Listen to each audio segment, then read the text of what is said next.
Много съм щастлива, че ще има цял концерт, посветен на моето творчество на Младежкия музикален фестивал Солисими тази година в Бургас. Фестивал е от 16 до 18 май, а специално концерта,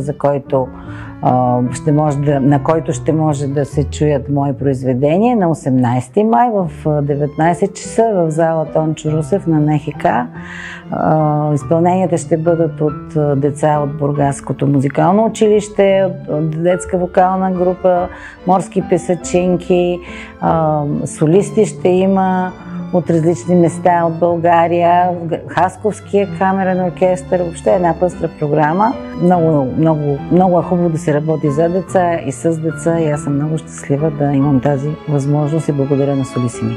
На 18 май в 19 часа в НХК Бургас.